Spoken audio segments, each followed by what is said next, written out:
My name is Malcolm. I'm what you'd call a night caretaker for a sprawling historic cemetery outside of Charleston, South Carolina. The place dates back to the 1700s, full of weather-worn headstones, family crypts that look like miniature stone castles, and giant weeping willows that look like they're constantly mourning. Most of the work is dull, making sure no vandals hop the rusted iron gates, checking that the mausoleums are locked, and occasionally escorting curious teenagers out when they try to test their courage. But the cemetery had a reputation among the locals. Stories went back generations. The old-timers spoke of a lantern light seen weaving through the rows of graves on foggy nights. Some said it was a caretaker from centuries past, doomed to wander the graveyard forever. Others believed it was a trickster spirit, leading the living into graves they would never escape from. I never gave it much credit, that is, until last fall. It was October 28th. I remember because I always hated the nights leading up to Halloween. Kids looking for a scare, occult-obsessed weirdos leaving offerings at graves. I was patrolling the south side near the oldest parts of the cemetery, the graves nobody visits anymore. It was a particularly damp, bone-cold night, with fog so thick my flashlight barely cut through it. The only sounds were the rustling of the trees and the distant groan of the iron gate creaking in the wind. Then I saw it. A faint, amber glow deep between the graves. At first I thought maybe a couple of kids snuck in and lit a lantern or something. But the way the light moved, it floated, gliding unnaturally above the ground. Probably a trick of the fog, I mumbled, tightening my coat and gripping my flashlight tighter. But curiosity gnawed at me. I began to follow the light deeper into the maze of headstones, past the war memorial section, toward the oldest part, a place known as Hollow's Rest, where the original settlers were buried. The ground there always felt softer, as if the earth was swallowing itself, and the stones leaned like crooked teeth. The light stopped, hovering right in front of an old stone crypt. I recognized it instantly. It was the Dalrymple family crypt, sealed for almost 2 centuries. Rumor had it the last caretaker to open it went missing. I called out, "Hey! This is private property. You need to leave." But no one answered. The light flickered, then suddenly went out.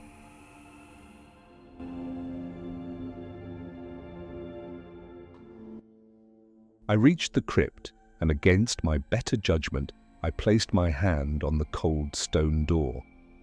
It was ice, like it had been sitting in a freezer. That's when I noticed something etched into the stone that I'd never noticed before.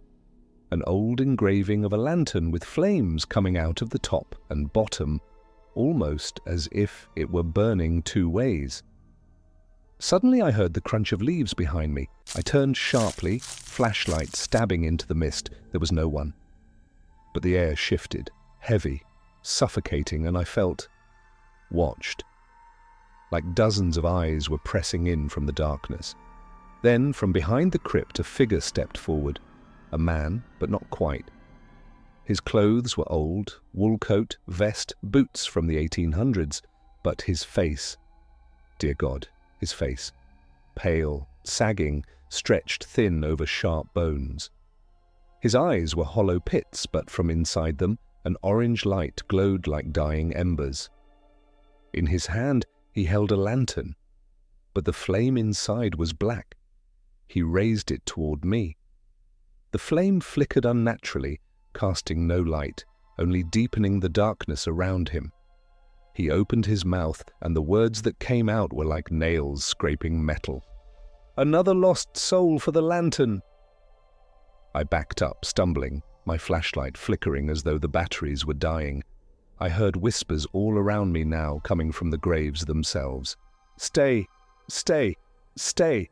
I ran, sprinting blind through the fog, tripping over graves, smashing through brittle hedges. When I reached the main gate, it was chained shut. I didn't remember doing that.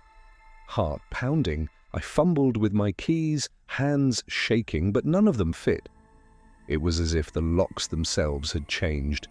Behind me, the lantern flickered again. I dared to look back. The figure was now standing at the end of the main path, not chasing me, but waiting. Behind him, dozens of shadowy figures emerged from the fog, each holding their own black-flamed lantern. I dropped my keys, I screamed, and then silence. I woke up in my car, slumped over the steering wheel, headlights still on, the keys jammed into the ignition.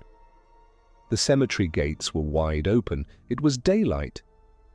I stumbled inside, disoriented, convinced I had just fallen asleep at the wheel and had a nightmare. Until I saw them. Fresh footprints, hundreds of them, leading from the graves to the main path and back. The police said I must have had a stress episode. My boss called me an idiot for drinking on the job. But I knew what I saw. And when I checked the old records out of obsession, I learned about the lantern keeper, a former caretaker from the 1800s who went mad after a cholera outbreak wiped out half the town. They said he wandered the graveyard, claiming he could trap the souls of the dead inside his lantern so they wouldn't escape and spread disease again. Legend says the townsfolk locked him inside the Dalrymple crypt, and the lantern still burns. I quit the job a week later, moved 3 states away.